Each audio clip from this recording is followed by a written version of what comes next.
بسم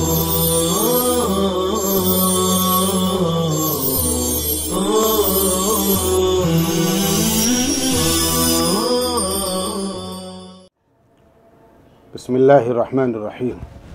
السلام علیکم ورحمۃ اللہ وبرکاتہ۔ عزیز طلبہ کرام، گزشتہ سبق میں الحمدللہ سورہ احقاف مکمل ہو چکی اور اب ہم آغاز کرنے جا رہے ہیں سورہ محمد صلی اللہ علیہ وسلم کا۔ دیکھیے، حوامیم والی جو صورتیں تھیں، 7 صورتیں، یعنی سورہ مومن سے سورہ احقاف تک، یہ مکی صورتیں ہیں۔ ان میں اسلام کے 3 بنیادی عقائد، توحید، رسالت اور آخرت پر بحث کی گئی، کلام کیا گیا، اور مخاطب اس کے مشرکین تھے، ضمناً مومنین کا ذکر آیا۔ اب 3 صورتیں محمد سے حجرات تک مدنی ہیں اور ان میں مخاطبین مؤمنین ہے اور کفار و مشرکین کا ذکر ضمناً ہے۔ دیکھیے، سورہ احقاف منکرین کے ذکر پر ختم ہوئی، آخری مضمون ہے فاصبر کما صبر اولو العزم من الرسل ولا تستعجل لهم، یعنی آپ صبر کریں، یعنی انتظار کریں جیسا اور باہمت پیغمبروں نے صبر کیا، اور آپ ان کے انتقام کی جلدی نہ کریں، یعنی دنیا کے سزا کے لیے۔ اب یہ صورت اس مضمون سے شروع ہو رہی ہے کہ اللہ تعالیٰ مشرکین کی سب چالیں خاک میں ملا دیں گے۔ اللہ تعالیٰ مشرکین کے سب چالیں خاک میں ملا دیں گے، اور پھر جیسے مدینہ منورہ میں ہوا، جہاد کا عمل شروع ہوگا، اور جہاد سے متعلق جو غلط فہمیاں بعض دلوں میں ہیں اور بعض برادران وطن میں، اس کا بھی ازالہ انشاءاللہ کیا جائے گا۔ اس سورت کا نام، دیکھیے، سورت کے 2 نام ہیں، جیسے یہاں پر مرقوم ہے سورہ محمد، چونکہ اس سورت کی دوسری آیت میں محمد کا نام کا تذکرہ ہے، بما نزل علی محمد وهو الحق من ربهم، اور دوسرے یہ کہ یہ اس سورت کو سورۃ القتال بھی کہتے ہیں۔ اس سورت میں جہاد کے احکامات بھی ہیں، اللہ کے راستے میں لڑنے کے احکامات بھی ہیں۔ بہرحال سورت 2 ناموں سے موسوم ہے اور مختلف احکامات اس کے اندر پائے جا رہے ہیں۔ قرآن کریم کی آیات ہیں، بسم اللہ الرحمن الرحیم، الذين كفروا وصدوا عن سبيل الله أضل أعمالهم والذين آمنوا وعملوا الصالحات وآمنوا بما نزل على محمد وهو الحق من ربهم كفر عنهم سيئاتهم وأصلح بالهم ذلك بأن الذين كفروا اتبعوا الباطل وأن الذين آمنوا اتبعوا الحق من ربهم كذلك يضرب الله للناس أمثالهم۔ اللہ تعالیٰ فرماتے ہیں، جن لوگوں نے ایمان کی دعوت قبول نہیں کی، الذین کفروا وصدوا عن سبیل اللہ، جن لوگوں نے ایمان کی دعوت قبول نہیں کی اور انہوں نے اللہ کے راستے سے روکا، یعنی لوگوں کو اللہ کے دین میں داخل ہونے سے روکا، اللہ تعالیٰ ان کے کاموں کو کالعدم کر دیں گے۔ اللہ تعالیٰ ان کے کاموں کو کالعدم کر دیں گے، یعنی اسلام اور مسلمان کے خلاف ان کی جتنی چال بازیاں ہیں اللہ سب خاک میں ملا دیں گے۔ اور جن لوگوں نے ایمان کی دعوت قبول کی اور انہوں نے نیک کام کیے اور وہ اس کتاب پر ایمان لائے جو محمد صلی اللہ علیہ وسلم پر نازل اتاری گئی، جو سچی کتاب ہے، ان کے پروردگار کی طرف سے اللہ تعالیٰ ان سے ان کے گناہ اتاریں گے۔ گناہ اتارنے کا مطلب ہے کہ اللہ ان کے گناہ معاف کر دیں گے اور ان کے احوال سنواریں گے۔ یہ بات اس وجہ سے کہ منکرین غلط راستے پر چل رہے ہیں اور ایماندار صحیح راستہ اپنائے ہوئے ہیں، جو ان کے پروردگار کا راستہ ہے۔ صحیح راستہ اللہ کا راستہ ہے، پروردگار کا راستہ۔ وَأَنَّ الَّذِينَ آمَنُوا اتَّبَعُوا الْحَقَّ، الحق معنی الطریق الحق،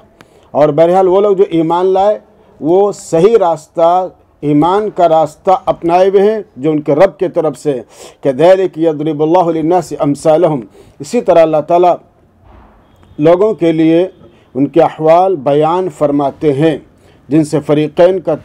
تفاوت خوب واضح ہوتا ہے۔ یعنی ایمان اگر ہے تو اللہ تعالیٰ ان کے اعمال کو بچائے رکھیں گا ان کے لیے، ان کے خاطر، اور ایمان نہیں ہے تو ان کے اعمال اکارہ چلے جائیں گے۔ جتنا بھی نبی پاک صلی اللہ علیہ وسلم کے خلاف جو بھی کیا جائیں گا اللہ ان تمام چالوں کو خاک میں ملا دیں گے۔ پھر اس کے بعد قرآن کریم کی آیت ہے فَإِذَا لَقِيتُمُ الَّذِينَ كَفَرُوا فَضَرْبَ الرِّقَابِ حَتَّى إِذَا أَثْخَنْتُمُوهُمْ فَشُدُّوا الْوَثَاقَ فَإِمَّا مَنًّا بَعْدُ وَإِمَّا فِدَاءً حَتَّى تَضَعَ الْحَرْبُ أَوْزَارَهَا ذلك ولو يشاء الله لانتصر منهم ولكن ليبلو بعضكم ببعض والذين قتلوا في سبيل الله فلن يضل أعمالهم سيهديهم ويصلح بالهم ويدخلهم الجنة عرفها لهم۔ یہاں پر میں فَإِذَا لَقِيتُم میں فا کا مابعد قبل پر متفرع ہے، روح یعنی اسلام کے خلاف کفار کی چالوں کو اللہ تعالیٰ جہاد کے ذریعے نامود کر دیں گے، نیست نابود کر دیں گے۔ یعنی جہاد یعنی اسلام کے خاطر بقائے اسلام کے لیے کرنا ہے، شر فساد فتنے کے لیے نہیں۔ اور ضربہ جیسے فضرب الرقاب، ضربہ تو معلوم ہے مارنے کے معنی میں، اور یہاں مفعول مطلق بیان نوعیت کے لیے یعنی فضرب الرقاب ضربا، فضرب الرقاب ضربا۔ اثخنتموہم، اذا اثخنتموہم ماضی جمع مذکر حاضر، ہم ضمیر مفعول، ہم ضمیر مفعول بھی، اثخان مصدر ہے باب فعل سے، اثخن فی الامر کسی معاملے میں مبالغہ کرنا، حد سے بڑھنا، تجاوز کرنا۔ اثخن فی الارض یعنی اس نے زمین میں خوب خونریزی کی، زمین میں خوب خونریزی کی۔ الثخن باب کرو ماسس کا مجرد ہے۔ اور اسی طرح سے پھر شد الوثاق، شدہ شد شدن اس کے معنی مضبوط باندھنا، شدو کی غایت ہے یعنی قیدی بنانے کا سلسلہ جنگ ختم ہونے تک جاری رہے۔ تو شد شد الوثاق، وثاق کے معنی باندھنا، اور شد مضبوط یعنی ان کو مضبوط قید کرنے سے مراد ہے۔ قرآن کریم کی آیات ہیں فَإِذَا لَقِيتُمُ الَّذِينَ كَفَرُوا فَضَرْبَ الرِّقَابِ، پر جب تمہارا کفار سے مقابلہ ہو تو ان کی گردنیں مارو، پر جب تمہارا کفار سے مقابلہ ہو تو ان کی گردنیں مارو، یعنی جب حق اور باطل کا مقابلہ ہو تو مسلمانوں کو چستی پھرتی مضبوطی اور بہادری سے کام لینا چاہیے۔ باطل کا زور اس طور پر کہ باطل کا زور مٹ جائے اور شریر مر جائے۔ ہاں اس میں آپ کے قرآن کریم نے فساد فتنہ اس کی دعوت نہیں دی بلکہ اس کو مٹانے کی دعوت دی، یہاں تک کہ جب تم ان کی خوب خونریزی کر لو تو خوب مضبوط باندھ لو۔ حتی اذا اثخنتموہم، یہاں تک کہ جب تم ان کو خوب مارو، ان خوب خونریزی کر لو تو ان کو مضبوط باندھ لو۔ فشد الوثاق یعنی کافی خونریزی کے بعد جب تمہاری دھاک بیٹھ جائے اور ان کا زور ٹوٹ جائے تو قتل سے ہاتھ روک لو اور زندوں کو قید کر کے مضبوط باندھ لو تاکہ بھاگ نہ جائیں۔ قیدی ہمیشہ بھاگنے کی کوشش کرتے ہیں۔ پھر اس کے بعد یہ تو بلا معاوضہ چھوڑ دو، فَإِمَّا مَنًّا بَعْدُ وَإِمَّا فِدَاءً، من کا معنی احسان کرنا، احسان کرنے سے مراد بلا فدیہ چھوڑ دینا۔ پھر اس کے بعد یا تو بلا معاوضہ چھوڑ دینا ہے یا معاوضہ لے کر چھوڑ دینا ہے، یعنی جنگی قیدیوں کا معاملہ اس طرح سے حل کیا جائے۔ اور یہاں پر صاحب کتاب رحمۃ اللہ علیہ نے، حضرت مفتی سعید صاحب پالنپوری رحمۃ اللہ علیہ نے 4 چیزوں کے اعتبار سے معاملہ حل کرنے کے لیے کہا ہے کہ ایک تو امام مصلحت سمجھے تو ایسے قیدی کو جو سنگین جرم کا مرتکب ہوا ہے قتل کر دیں، اور دوسری یہ مصلحت سمجھے تو بدوں کسی معاوضے کے، بغیر کسی معاوضے کے احسان کر کے ان کو قید سے رہا کر دیا جائے۔ اور حدیبیہ کے میدان میں نبی کریم صلی اللہ علیہ وسلم نے قیدیوں کو مفت رہا کر دیا تھا تاکہ صلح کی گفتگو میں خلل نہ پڑنے پائے۔ اور تیسری یہ فرما رہے ہیں کہ یہ بھی کیا جا سکتا ہے کہ زر فدیہ لے کر مسلمان قیدیوں کے تبادلے میں رہا کر دیا جائے۔ بدر کے قیدیوں کو جنگ کا ہرجانہ لے کر رہا کر دیا گیا تھا۔ اور چوتھی شکل یہ لکھتے ہیں، اور آخری صورت یہ ہے کہ قیدیوں کو غلام بنا کر فوج میں تقسیم کر دیا جائے، واقعہ کہ یہاں کھائیں اور ان کا کام کریں، بس ان کے لیے بوجھ نہیں ہوں گے، مگر رقیت غلامی جنگوں کا پیدا کیا ہوا مسئلہ ہے، اسلام نے اس کو شروع نہیں کیا، یعنی جنگ میں جو غلام بن کر اس کے باقی اسلام نے نہیں، یہاں تک جنگ اپنے ہتھیار ڈال دے، حتی تضع الحرب اوزارها، یہاں تک کہ جنگ اپنے ہتھیار ڈال دے۔ ہتھیار ڈالنے کا مطلب ہے کہ جنگ ختم ہو جائے، معاملہ ختم ہو جائے، اسلام کو برقرار حاصل ہو، ثبات حاصل ہو اور دشمن کا کام نپٹ جائے۔ اس کے بعد پھر قرآن کریم کی آیات ہیں ذَلِكَ وَلَوْ شَاءَ اللَّهُ لَانْتَصَرَ مِنْهُمْ، جہاد کا یہ حکم بجا لاؤ، اور اگر اللہ تعالیٰ چاہتے تو خود ان کفار سے انتقام لیتے، لیکن وہ چاہتے ہیں کہ تم میں سے ایک کا دوسرے کے ذریعے امتحان کریں، وَلَكِنْ لِيَبْلُوَ بَعْضَكُمْ بِبَعْضٍ، یعنی اللہ خود ہی انتقام لے سکتے تھے کافروں سے، مشرکین سے، لیکن اللہ نے تمہیں اس کا مکلف کیا تاکہ تمہارے ایمان کا امتحان لیا جائے، تمہارے عقیدے کی پختگی کا امتحان لیا جائے، اس کے لیے اللہ تعالیٰ نے مکلف کیا۔ اور پھر اللہ تعالیٰ فرما رہے ہیں والذین قتلوا فی سبیل اللہ فلن یضل اعمالهم سیہدیہم ویصلح بالہم ویدخلہم الجنۃ عرفها لہم، اور جو لوگ اللہ کی راہ میں مارے گئے تو اللہ تعالیٰ ہرگز ان کے اعمال کو ضائع نہیں کریں گا۔ اللہ کے راستے میں جو انہوں نے لڑا ہے اور اس کی وجہ سے اعلاء کلمت اللہ کیا ہے، اللہ اس کو ضائع نہیں کریں گے، ان کو منزل مقصود تک پہنچائیں گے اور ان کے احوال کو سنواریں گے اور ان کو جنت میں داخل کریں گے جس کی ان کو پہچان کرا دی، یعنی جس کو انہوں نے خوشبو سے مہکا دیا ہے، عرفہا لہم، تعریف سے پہچاننا۔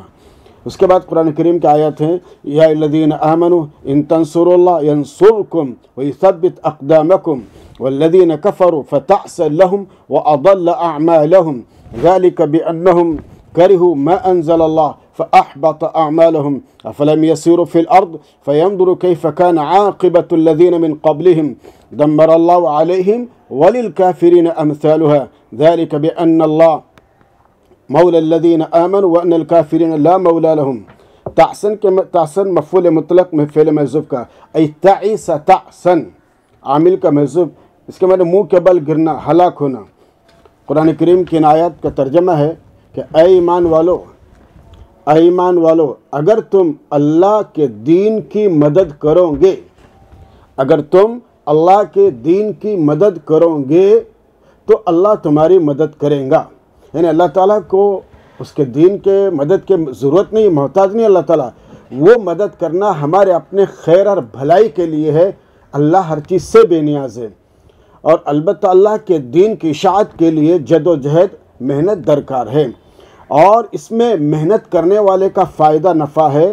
اللہ کی ذات کا نہیں، اللہ تو بہرحال بے نیاز ہے، اور تمہارے قدم یثبت اقدامکم، اور تمہارے قدم جمائیں گا، یعنی اللہ کے راستے میں تمہارے قدم جو ڈگمگائیں گے تو اللہ اس کو جمع دیں گا، اور اسلام پر ثابت قدم اللہ تعالیٰ تمہیں رکھیں گا۔ یہ بات اس وجہ سے کہ انہوں نے، یعنی مکہ کے کافروں نے اس قرآن کو ناپسند کیا، قرآن کو، ذالک بانہم کرہوا ما انزل اللہ، ما انزل اللہ میں القرآن، اس قرآن کو ناپسند کیا جو اللہ نے اتارا، اس لیے ان کے اعمال سے مراد ان کی چالیں، ان کی اسکیمیں اکارت کر دی، یعنی بیکار کر دیے۔ کیا وہ لوگ سرزمین عرب میں چلے پھرے نہیں؟ افلم یسیروا فی الارض فینظروا کیف کان عاقبۃ الذین من قبلہم، کیا وہ لوگ سرزمین عرب میں چلے پھرے نہیں، پس وہ دیکھتے کہ کیسا انجام ہوا ان لوگوں کا جو ان سے پہلے ہوئے، اللہ تعالیٰ نے ان پر تباہی ڈالی، انہوں نے اللہ کی باتوں کو ناپسند کیا، سو دیکھ لو دنیا میں ان کی کیا گت بنی اور کیا درگت ہوئی۔ اور ان کافروں کے لیے بھی اسی قسم کے معاملات ہونے والے ہیں، انہیں ان کے تمام منصوبے اللہ تعالیٰ خاک میں ملا دیں گے اور اسلام کو اللہ تعالیٰ غلبہ عطا فرمائیں گے۔ یہ بات اس وجہ سے کہ اللہ تعالیٰ مسلمانوں کے کارساز ہے، اور اللہ مسلمانوں کی بگڑی کو بنانے والے ہیں، اور کافروں کا کوئی کارساز نہیں، اس لیے کہ وہ اللہ کے مقابلے میں کام کر رہے ہیں، اور جب اللہ کے مقابلے میں کام کریں گے تو ظاہر ہے کہ اللہ تعالیٰ ان کو نیست و نابود ہی کرنے والا ہے۔